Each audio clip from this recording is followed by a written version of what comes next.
Hola. Hola. ¿Se me escucha bien? Sí, profe. Gracias. Bueno, vamos a esperar 3 minutos a que llegue el horario.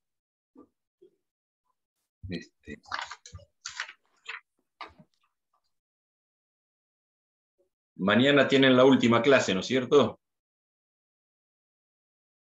El jueves, me parece. Ah, el jueves, sí. Sí, el jueves tienen la última clase. ¿Y el parcial es? El lunes. El lunes.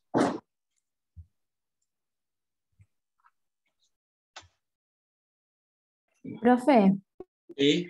¿puedo hacer una pregunta mientras esperamos de un tema? Dale. En la clase pasada usted dio lo que es dación en pago. Sí. Cuando lo que se da en pago es un crédito que es constituido Sí. a favor del deudor. Estuve leyendo lo de Pizarro y dice que depende de la doctrina actúa la cesión pro solvendo o pro soluto, ¿puede ser? No es depende de la doctrina, depende de la intención de las partes. Si se da pro soluto, el acreedor acepta el crédito que le entrega el deudor en pago, cancelando el crédito que él tenía a favor del mismo. Bien, o sea, es como si a mí me deben 500 pesos y me entregan un pagaré librado contra otra persona por ese valor o más o menos. Y yo digo, bueno, está bien, con este pagaré que vos me das, yo doy por cancelado tu crédito. Estoy reemplazando el objeto de la obligación, por eso es dación en pago, porque la estoy dando por cancelada con un objeto diferente. En vez de recibir una cosa o una actividad o una abstención, estoy recibiendo un crédito. Eso se llama cesión pro soluto. Pro solvendo es si a mí me debieran esa misma suma de dinero y me dan un cheque, un pagaré, y me dicen, mira, cuando te cobres el cheque o cuando te cobres el pagaré, cancelá con ese dinero el crédito que yo te debo. Entonces, en ese caso no hay dación en pago. Lo que hay es como una especie de mandato que me dan, porque yo no estoy dando por cancelado el crédito con la recepción. O sea, no estoy dando yo como acreedor no estoy dando por cancelado mi crédito con la recepción del otro crédito. Lo que estoy haciendo es recibiendo el otro crédito para que una vez que lo haga efectivo, imputarlo a la cancelación del crédito que el deudor tiene conmigo. Entonces, en ese caso, yo no estoy libre con la recepción. Cuando es prosoluto, cuando es prosolvendo, yo no estoy no estoy liberando al deudor, no estoy dando por cancelado el crédito, sino que lo que estoy haciendo es recibiendo un crédito para, una vez hecho efectivo, imputarlo sí a la cancelación del crédito. Entonces, son diferentes maneras de recibir el crédito. Si yo el crédito lo recibo de manos de mi deudor en reemplazo de la prestación que él tenía que cumplir, y con ese crédito yo estoy dando por cancelado el crédito que éste tenía conmigo, ahí sí estamos hablando de dación en pago. Es lo que se llama cesión pro solvendo. Porque pro solvendo quiere decir para pagar.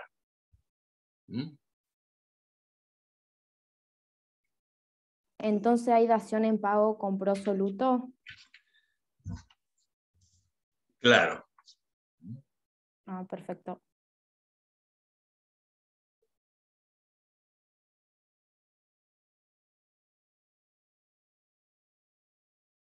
Resumiendo, porque me parece que se lo dije al revés. Prosoluto es para pagar. Prosolvendo es para pagar, pero una vez que haya efectivo el crédito. Hay dación en pago cuando es prosoluto. Cuando es prosolvendo, no es dación en pago.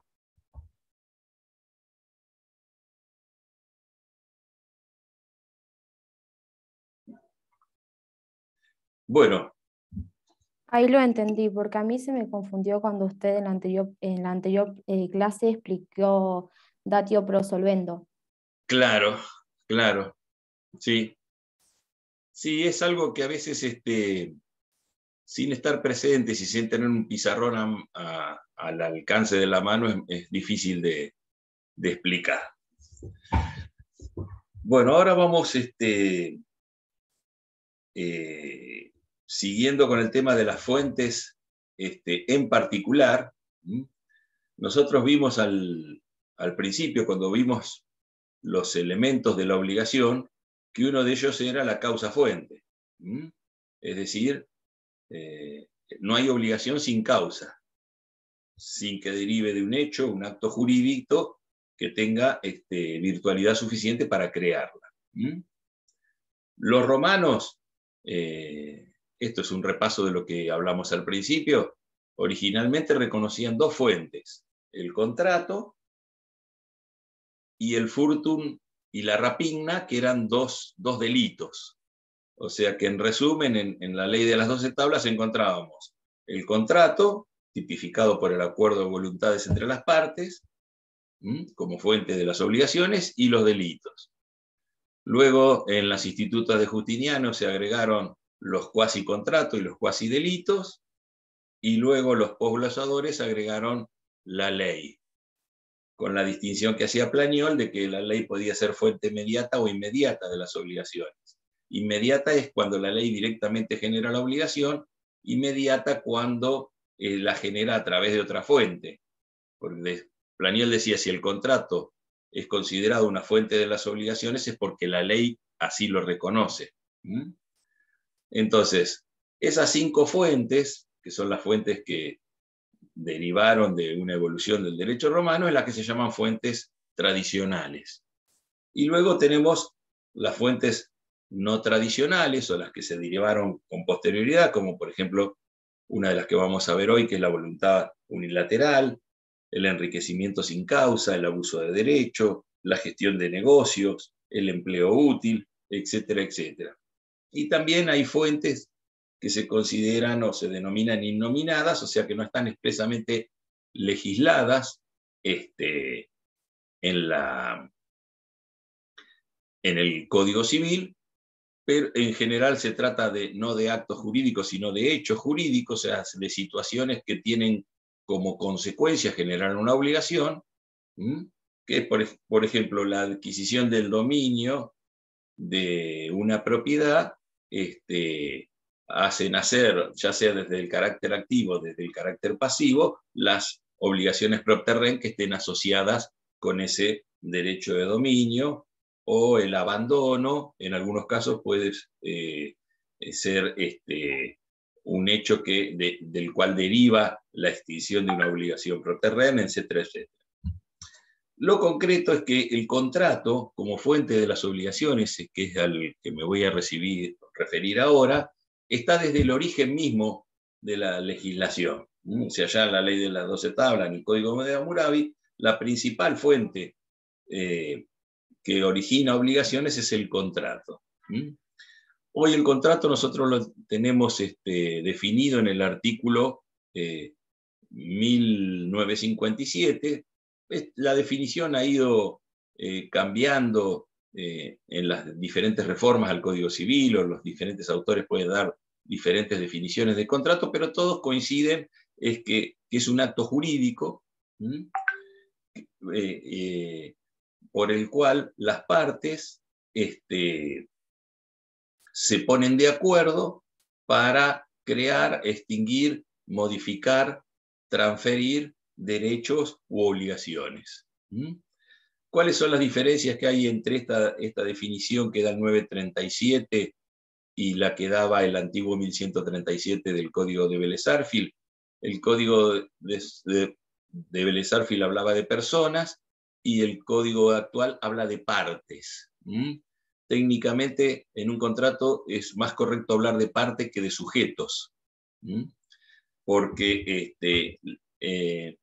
cuando nosotros hablamos de 2 o más partes, estamos abarcando no solo la situación en que haya dos contratantes, dos individuos contratantes, sino que haya varios individuos de los cuales unos sean una parte y otros sean otra parte. Y también está la posibilidad de que existan contratos plurilaterales, o sea, en los que haya más de una parte. Entonces ya no hablamos de sujetos en los contratos, sino que hablamos de partes. Por supuesto, para ser parte de un contrato hace falta ser un sujeto de derecho, que puede ser una persona física o una persona jurídica, y dentro de las personas jurídicas pueden tener carácter público o privado. La diferencia que hay entre el contrato y el acto jurídico es la de género y especie. Creo que esto ya se los dije la clase pasada. El acto jurídico vendría a ser el género.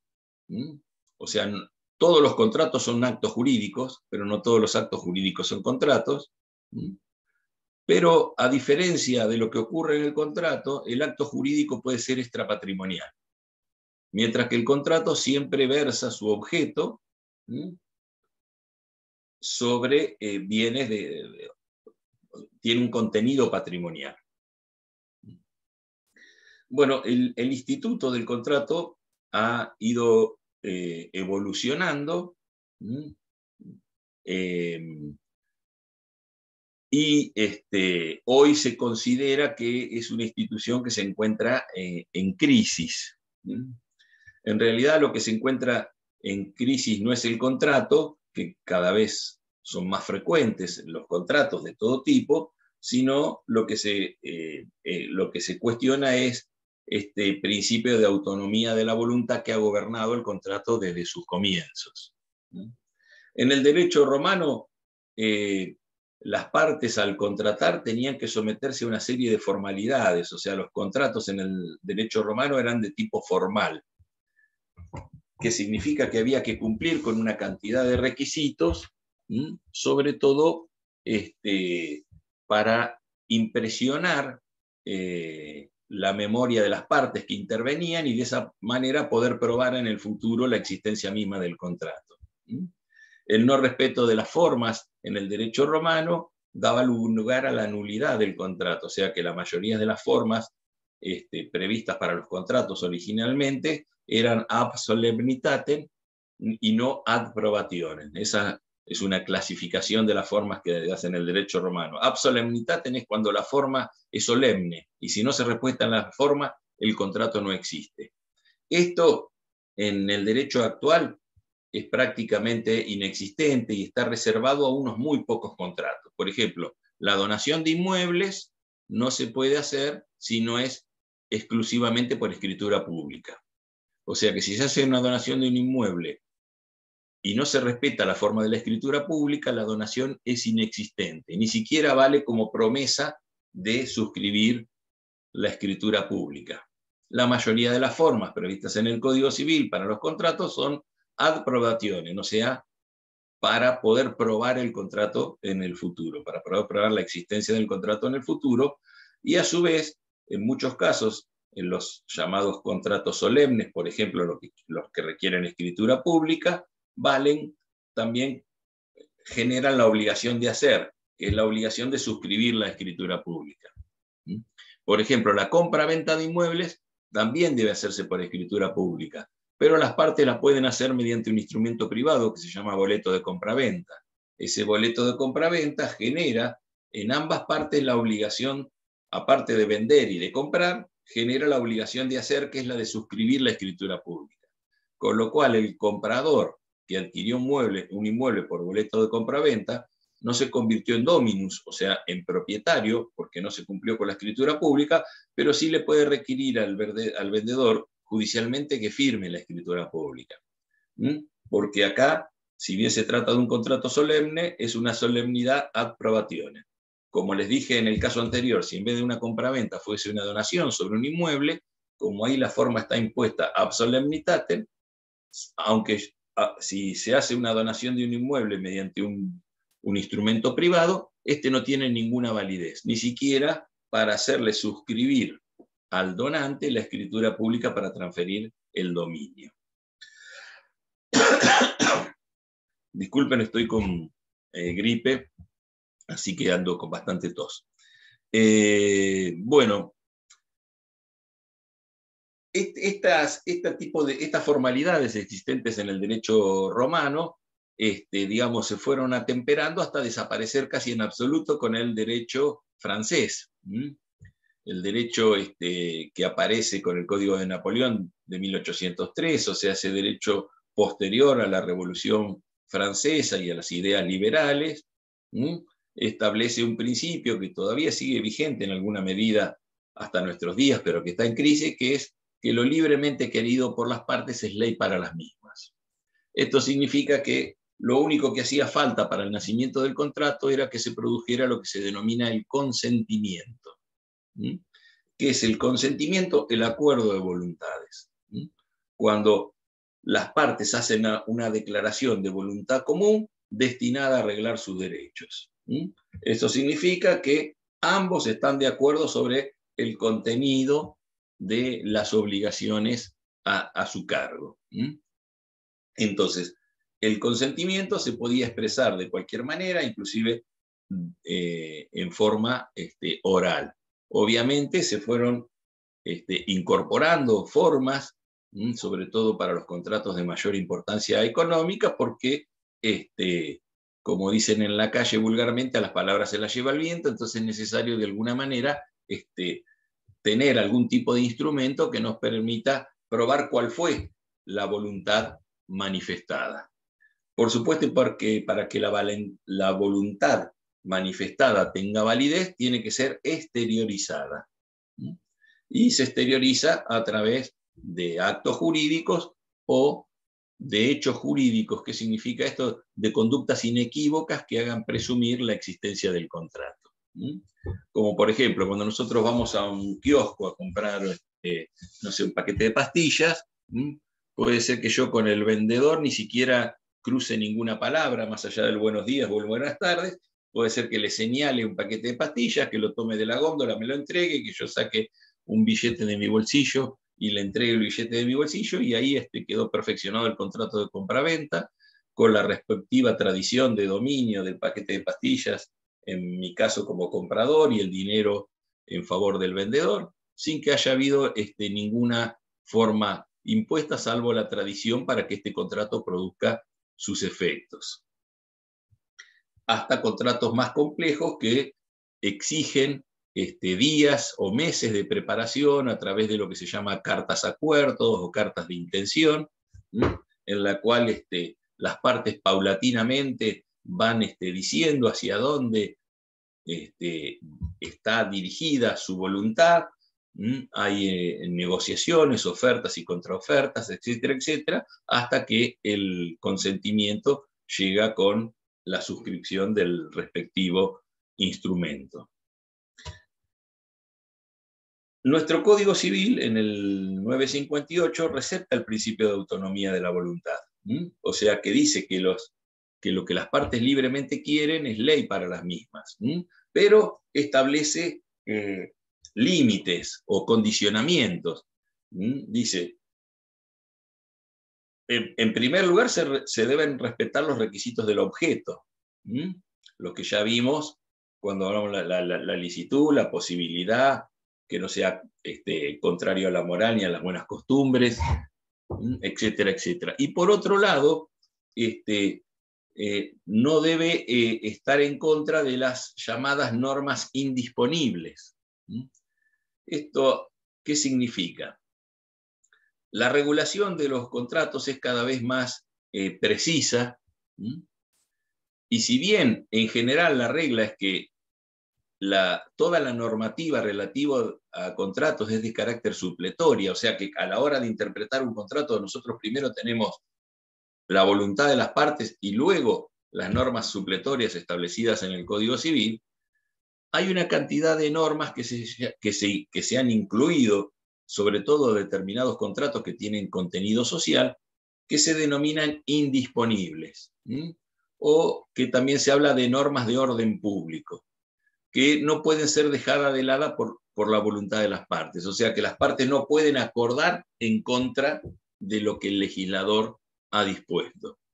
Por ejemplo, por citar algunos casos, En el contrato de locación de viviendas, el plazo mínimo que pueden pactar las partes es de 3 años en la nueva ley.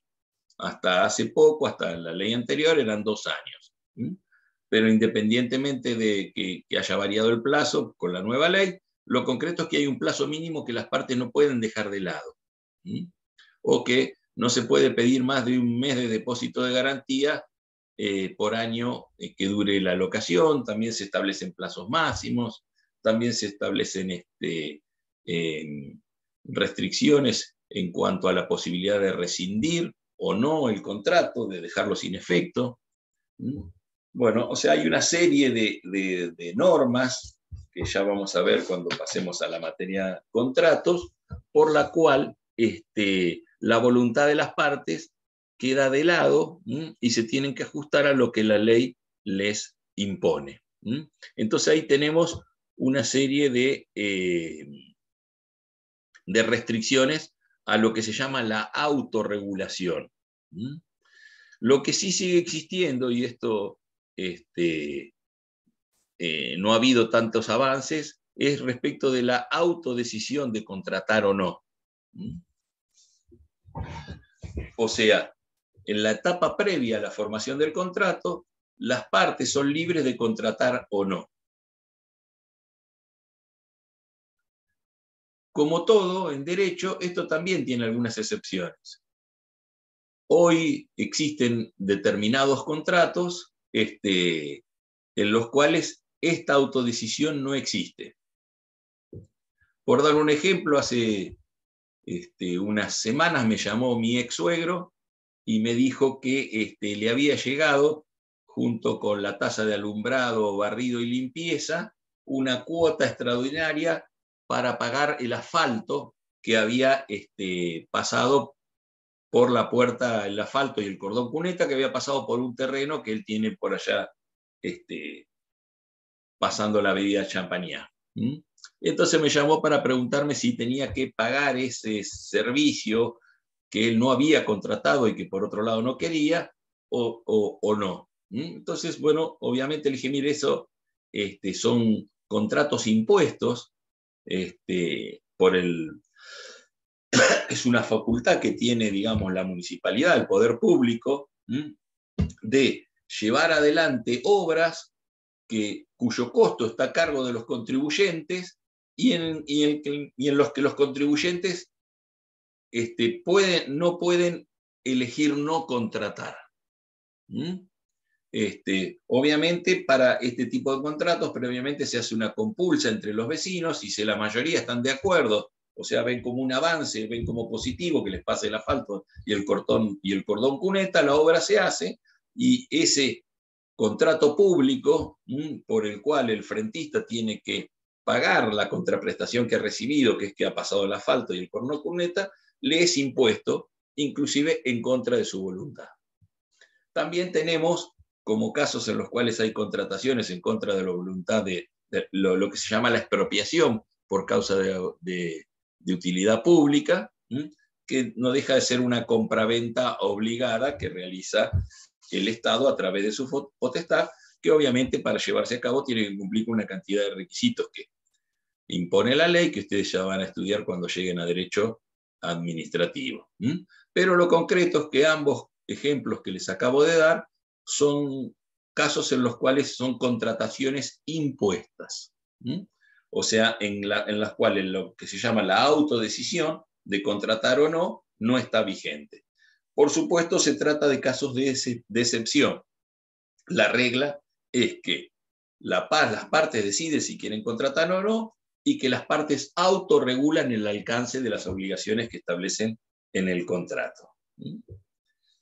En cuanto a los elementos del contrato, nosotros tenemos lo que se llama contractual, que se compone de 2 etapas. La primera etapa se denomina oferta. ¿Qué es la oferta? La oferta es una manifestación de voluntad vinculante. Vinculante y autosuficiente. ¿Qué significa vinculante? Que obliga al que la realiza. ¿Y qué significa que sea autosuficiente? Que la oferta debe contener todos los elementos necesarios para que, de ser aceptada, el contrato se perfeccione. Entonces, la oferta es la primera etapa del contrato, por el cual una de las partes hace esta manifestación de voluntad, autosuficiente y dirigida a obligarse, y que a su vez tiene que estar dirigida a personas determinadas o determinables. O sea, la oferta hecha al público en general no se denomina oferta, sino que es invitación a ofertar.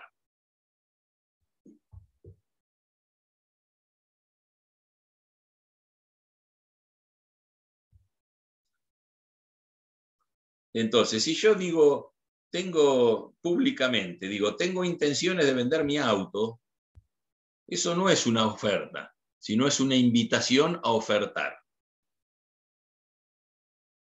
Ahora, si yo agarro a alguno de ustedes y digo, bueno, Paula, mira, tengo intenciones de vender mi auto, que es modelo 2017, tiene 40.000 kilómetros y estoy pidiendo 2 millones de pesos. Si te interesa en ese valor tuyo, lo único que hace falta es que Paula acepte y diga, y ahí se produce lo que se llama el consentimiento y el contrato se perfecciona.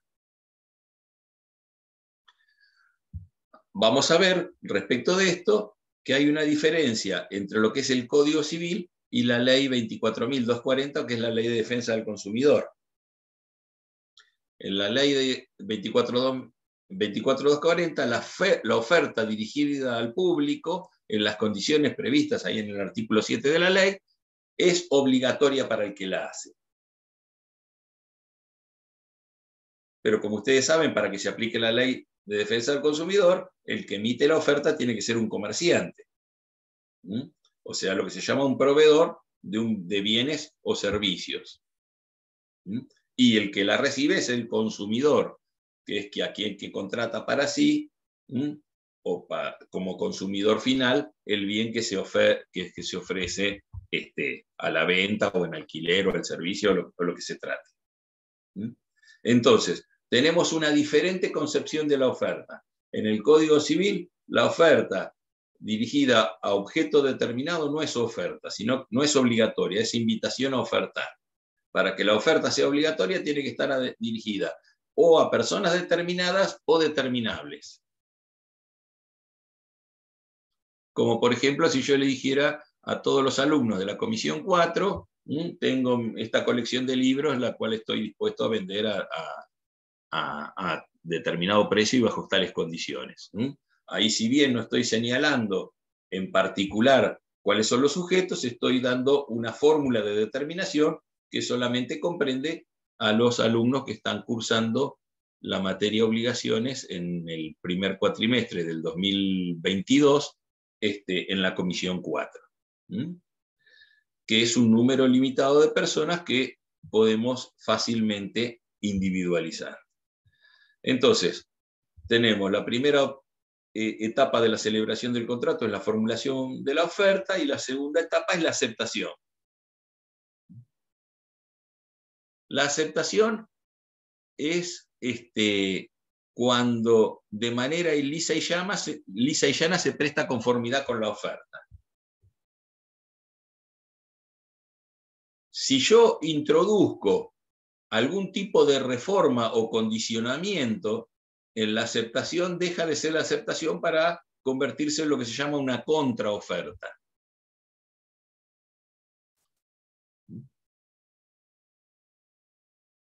Entonces, una persona hace una oferta, si la otra la acepta pero hace modificaciones, en realidad eso no es una aceptación, sino es una nueva oferta. Y para que el contrato se produzca, ahora el aceptante es el oferente originario. Cuando hay coincidencia entre la oferta y la aceptación, se produce lo que se llama el consentimiento. Y ahí se produce el nacimiento del contrato.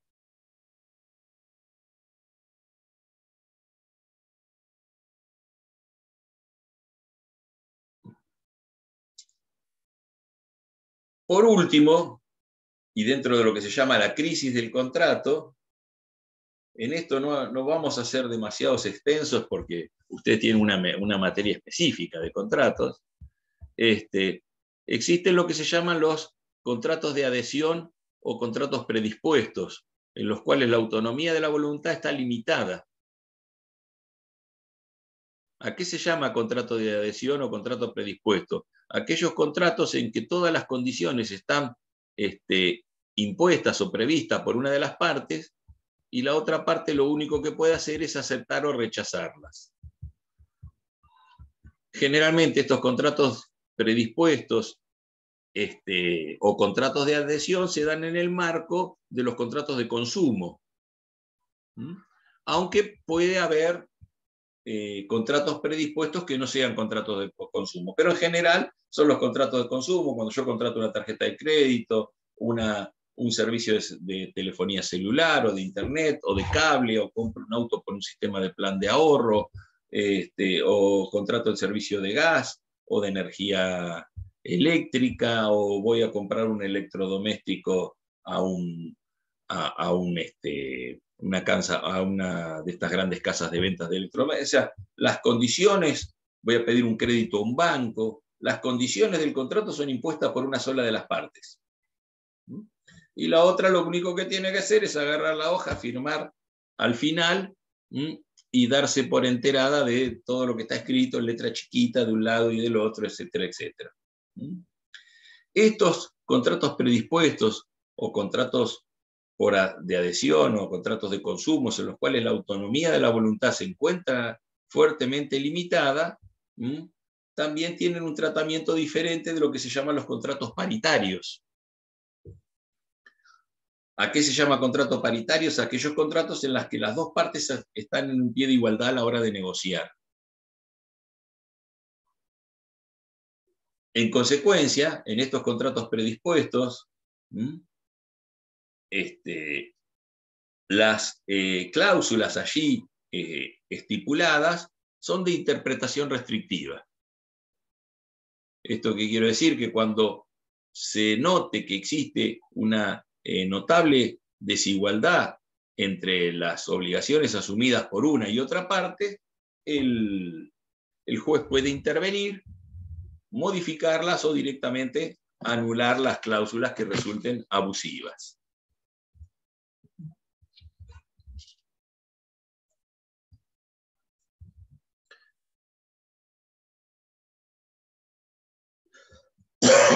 Después, los contratos se pueden clasificar de diferente manera. Tenemos contratos bilaterales o unilaterales.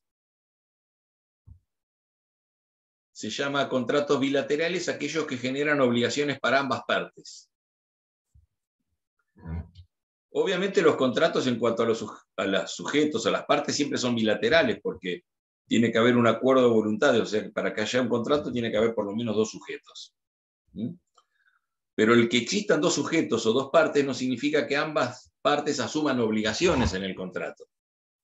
Si ambas partes asumen obligaciones en el contrato, ese contrato se llama bilateral. Y si una sola de las partes asume obligaciones, como por ejemplo en un contrato de donación, en ese caso se llama contrato unilateral. Esta clasificación de contrato bilateral o unilateral se corresponde simétricamente con otra que habla de contratos onerosos y gratuitos.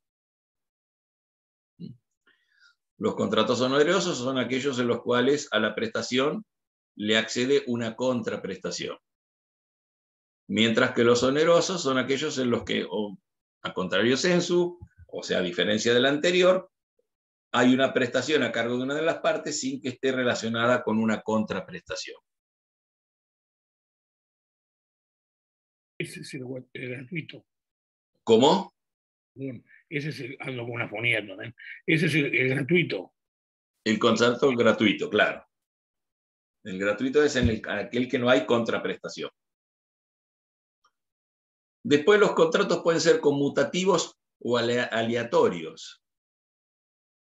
Conmutativos son aquellos en los cuales las contraprestaciones están expresamente determinadas en el contrato y a su vez se presumen equivalentes. Por ejemplo, en la compraventa, el precio se corresponde con la cosa y se supone que el precio es igual a la cosa.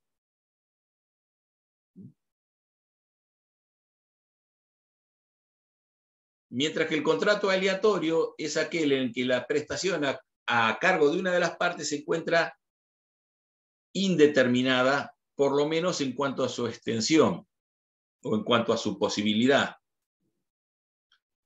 O sea, la prestación a cargo de una de las partes está sujeta a un riesgo o alia, de ahí la denominación de aleatorio.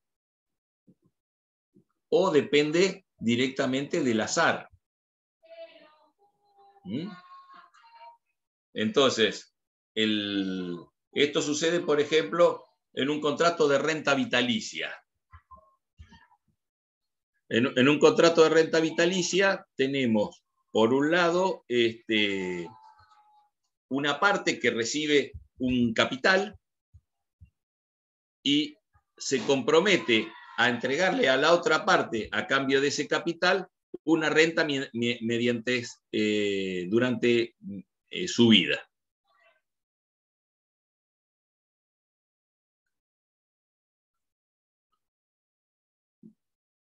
Por ejemplo, viene mi tía Nora, que ya está muy anciana, y me dice, mira, Oscarcito, te dejo el departamento, te lo paso a nombre tuyo, y a cambio vos dame 30.000 pesos todos los meses, o 50.000, o sea, algo que a mí me permita cubrir mis necesidades. ¿Por qué es un contrato aleatorio? Porque la prestación que yo recibo está determinada. Recibo un departamento que tiene un valor X. Vamos a suponer que vale $60.000 el departamento que me entregaron. Pero por otro lado yo me comprometí a darle, supongamos, $1.000 por mes a mi tía, que es lo que ella necesita para vivir. Con lo cual, si mi tía vive 60 meses, yo voy a darle un equivalente al valor del capital que recibí. Porque le voy a dar $1.000 durante 60 meses, son esto un poquito menos de 5 años. Durante 5 años le doy $1.000 y el mes 61 ya la prestación a mi cargo es más onerosa que lo que recibí. Si mi tía se muere a los 2 años y pagué $24.000, me quedé con una diferencia a favor. O sea, recibí un capital de 60.000 y solamente retribuí 24.000. Ahora, si mi tía vive hasta los 100 años y vive 12 años más, en ese caso voy a pagar el doble. Por eso es un contrato aleatorio, porque la prestación a mi cargo, en este caso, en ese formato que les acabo de dar para utilizar como ejemplo, va a variar de una circunstancia externa, que es cuánto viva mi tía. Entonces, eso hace que los contratos los clasifiquemos en conmutativos y aleatorios. Existe una clasificación de contratos reales y consensuales. Esta clasificación ha caído en desuso porque en el Código Civil actual no existen contratos reales. Son todos contratos consensuales. ¿Cuál es la diferencia entre uno y otro? En el contrato real, se perfecciona con la entrega de la cosa. O sea, no nace el contrato hasta que no se entrega la cosa. ¿Cuáles eran contratos reales en el Código Civil de Vélez? El comodato, que es el préstamo de uso. El mutuo, que es el préstamo de dinero. El depósito, que es cuando yo entrego una cosa para que me la guarden y me la cuiden hasta que pida su restitución. Todos esos contratos son contratos de los que se denominan reales. O sea, ¿cuándo nacía el contrato? Cuando a mí me entregaban la cosa en préstamo, cuando a mí me dejaban el auto guardado en la cochera, cuando me entregaban la suma de dinero que me prestaban. Y los contratos consensuales son aquellos en los cuales no se necesita que el contrato comience a ejecutarse, o sea, que algo de la prestación se cumpla. Lo único que hace falta es que las partes se pongan de acuerdo. Por eso se llama contrato consensual. O sea, a partir del momento en que se produce el consentimiento, el acuerdo de voluntades, ahí nace el contrato. Después hay contratos formales y no formales. Formales son aquellos que tienen una forma determinada, mientras que los formales son los que no tienen ninguna forma. Y dentro de los formales tenemos, como les expliqué más al principio, cuando les hablé del derecho romano, aquellos en los que la forma está establecida ab solemnitatem, o sea, bajo pena de nulidad si no se respecta a la forma, o ad probationem, que es al solo objeto de probarlo.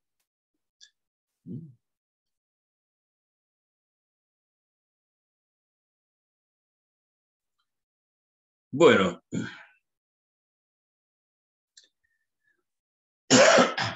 en cuanto al efecto que produce el contrato, y en lo que respecta a la materia que estamos estudiando, crea obligaciones. Crea obligaciones. Bueno, eso es todo lo que ustedes tienen que saber de contratos. Por supuesto, uno puede estar un cuatrimestre completo hablando de los contratos y ya lo van a hacer más adelante. Por ahora, lo único que tienen que saber es lo que yo les acabo de transmitir. Y ahora vamos a ver otra fuente de las obligaciones, que es la voluntad unilateral. La voluntad unilateral está dentro de lo que los romanos llamaban el cuasicontrato. ¿Unilateral? Sí, voluntad unilateral. Los romanos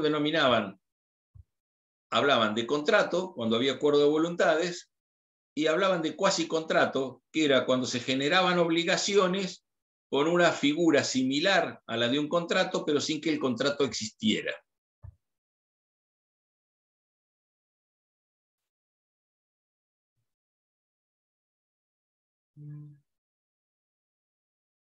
Entonces estamos hablando de supuestos en los cuales la obligación nace por la manifestación pura y exclusiva de una sola de las partes, sin que exista otra parte involucrada que acepte, como ocurre en el proceso contractual. O sea, la voluntad nace con la obligación nace con la sola manifestación de voluntad. Nuestro Código Civil menciona diferentes supuestos. Uno de ellos es el reconocimiento o promesa de pago, que está en el artículo 1801, que creo que remite, bueno, ahora no me acuerdo bien, pero creo que es al 733, del cual ya hablamos en algún momento, que es el reconocimiento de la obligación, que es cuando una parte reconoce estar obligado. Muchas veces este efecto reconocitivo lo producía el pago. El pago tenía efecto reconocitivo de la obligación. Otro supuesto son las llamadas cartas de crédito o títulos de crédito, los cuales se pueden poner a circular sin necesidad de tener un beneficiario, simplemente con que esté individualizado lo que se denomina el liberador, que es como cuando yo, por ejemplo, firmo un pagaré o un cheque en blanco.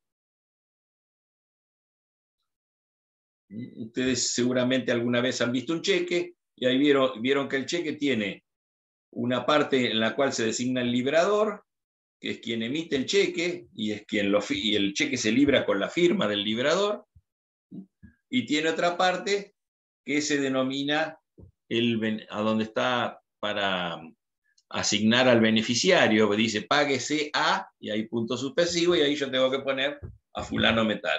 Cuando yo libro cheque un blanco, o sea, sin designar el beneficiario, ahí nace una obligación en la cual en principio no hay no está designado el acreedor.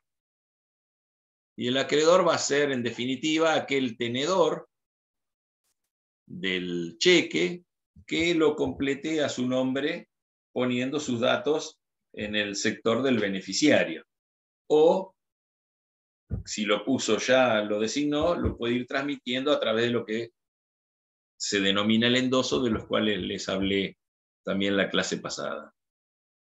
Pero la obligación nace con la emisión del instrumento. Lo único que hace falta ahí luego es la designación del acreedor, en este caso técnicamente conocido como beneficiario. Otro caso son las llamadas promesas públicas de recompensa. Ahí lo tenemos en el artículo 1803 al 1806.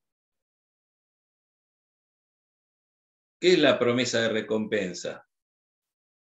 Bueno, eso se lo deben imaginar o lo deben haber visto. Es cuando alguien promete cumplir con una determinada prestación en favor de aquella persona que cumpla determinado requisito o entregue determinada cosa. En general, la recompensa está relacionada con la recuperación de un objeto que se ha perdido, o con la identificación de una persona que queremos individualizar. No sé, atropellaron a una persona con un automóvil, la mataron, la dejaron gravemente lesionada, no se puede identificar en principio al conductor, y se ofrece una recompensa a aquel que aporte datos que permitan individualizar a quien manejaba.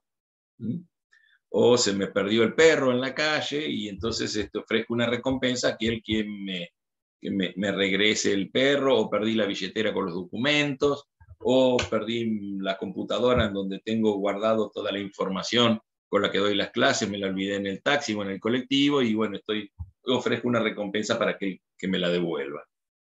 Entonces, en estos casos, también se trata de un supuesto de obligaciones que nacen a partir de la voluntad unilateral de aquel que hace la oferta de recompensa. La oferta de recompensa vincula al oferente durante todo el tiempo que dure la oferta, o sea, se le puede poner un término. Si no se le pone un término, dura hasta un plazo de 6 meses, un plazo máximo de 6 meses, desde que se emitió, y también puede ser revocada antes de su vencimiento, pero para esto lo que tenemos que hacer es darle a la revocación una publicidad equivalente a la que se hizo a la oferta. O sea, si yo puse un aviso en el diario ofreciendo la recompensa, tengo que poner un aviso de igual entidad para comunicar la retractación de la oferta. Y obviamente la retractación va a ser útil en tanto y en cuanto a que el destinatario de la oferta no haya ya cumplido con la prestación. Si varias personas cumplen con la prestación, aquella que le hubiese notificado primero al ofredente, la que tiene el derecho a la recompensa. Si las dos lo hacen al mismo tiempo, la recompensa se divide entre ambos. Y si la recompensa fuese un objeto indivisible, se sortea quién se lo queda. Algo similar a lo que se llama la promesa de recompensa es la promesa de recompensa al vencedor de un concurso. Esto se da en los concursos llamados públicos. Los más comunes, por ejemplo, son aquellos concursos para personas que presenten obras literarias, cuentos, novelas o trabajos científicos. Dentro de nuestra área, a veces se hacen concursos para la presentación de trabajos jurídicos sobre determinados temas. En esos casos, la obligación nace con la promesa con el llamado a concurso, ¿sí? Y va a resultar acreedor aquel que presente el trabajo en las condiciones impuestas por el oferente y resulte ganador. Generalmente, en el llamado concurso se establecen lo que se llaman las bases y condiciones, en donde se establecen los requisitos que debe cumplir el trabajo. También se menciona quién va a ser el jurado.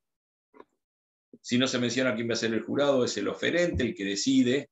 Y estos tienen autonomía porque pueden declarar mejor a un trabajo, a varios trabajos en un pie de igualdad, o declararlo desierto, decir que ningún trabajo ha logrado la entidad suficiente como para ser merecedor de la recompensa ofrecida. Cuando los trabajos involucren derechos intelectuales, el que llama a concurso no se convierte en propietario de los derechos de autor de esa obra, salvo que lo hubiese especificado, que es lo que generalmente ocurre en el concurso, en las bases y condiciones de llamado concurso. Si no, los derechos intelectuales de la obra siguen perteneciendo a quien hizo el trabajo. Y al igual que lo que sucede con la promesa de recompensa, si varios resultan adjudicados en un pie de igualdad, se divide el objeto, la recompensa, y si la recompensa fuese indivisible, se va a designar por sorteo. Otro caso de obligación nacida de voluntad unilateral es lo que se llaman las garantías unilaterales. La van a encontrar en el 1810 al 1814. Las garantías unilaterales solamente pueden ser creadas por personas jurídicas, entidades financieras o compañías de seguro, o el propio Estado. Generalmente se trata de garantías que se dan en forma anticipada para el cumplimiento de obligaciones futuras. Por ejemplo, no hace mucho tuve que intervenir en la exportación de un auto de colección, pero para que el aduana me autorizara la exportación, previamente yo tuve que llevar una garantía de este tipo que se contrataba ante compañías de seguro que se dedican a eso. Entonces ahí la compañía de seguro asume el pago de los derechos de exportación que puedan resultar de la eventual exportación del automóvil en cuestión o de cualquier otro bien que uno decida importar. O sea, para exportar algo yo me tengo que escribir como exportador, y para escribirme como exportador tengo que contratar un seguro, o sea, una garantía unilateral por la cual me quedan, digamos, caucionadas o garantizadas que todas las obligaciones emergentes, las obligaciones tributarias, pagos de derecho, etcétera, que van a surgir de dicha actividad van a quedar cubiertas por la compañía de seguro en el caso de que yo no las pague. Y por último, entran dentro de este amplio campo de las obligaciones nacidas por voluntad unilateral las ofertas al público que les mencionaba hace un rato, que son las que se hacen en el marco de la Ley de Defensa del Consumidor. Cuando un proveedor de un bien o servicio realiza una oferta al público, se compromete a entregar, a cumplir con la prestación a aquel que la acepte. O sea, cuando yo veo en el diario que se ofrece televisor de 67 pulgadas, marca Philips, en 12 cuotas sin interés, etcétera, etcétera, ustedes van a ver que generalmente en letra chica dice oferta válida hasta tal fecha o hasta agotar stock de tantas unidades. Si yo voy a comprar el televisor y no me lo quieren entregar, y no justifican, o sea, la oferta está vigente y no justifican que se ha vencido que se ha terminado el stock, puede hacer una denuncia ante Defensa del Consumidor y, perdón, y el comerciante va a ser pasible de la aplicación de una multa por incumplimiento de la obligación unilateralmente asumida. Bueno, con eso terminamos el tema de hoy.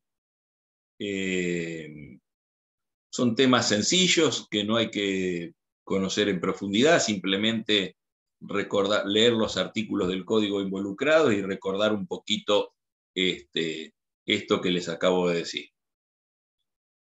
Bueno, el día jueves tienen clase con la doctora Fernández, seguramente ya están estudiando, así que si tienen alguna duda, traten de aprovechar la clase para hacerla efectiva.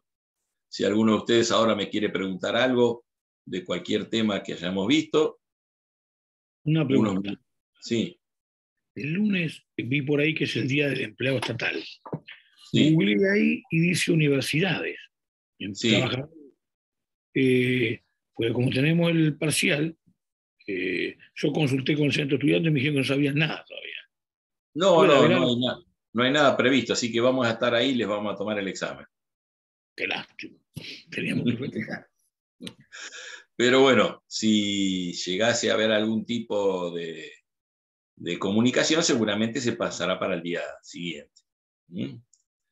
Igual no estén preocupados porque, digamos, eventualmente hay muchos días entre el parcial y el recuperatorio, o sea que todos los que llegaron hasta acá, tengo la certeza de que van a terminar aprobando la materia.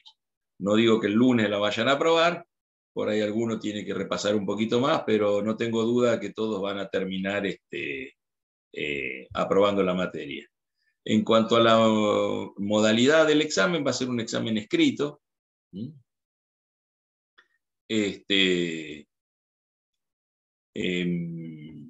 Y la corrección va a ser muy rápida, o sea, se va a tomar un escrito y la nota se entregará al día siguiente o a los 2 días para que tengan bastante, aquellos que no hayan aprobado, tengan bastante tiempo para repasar.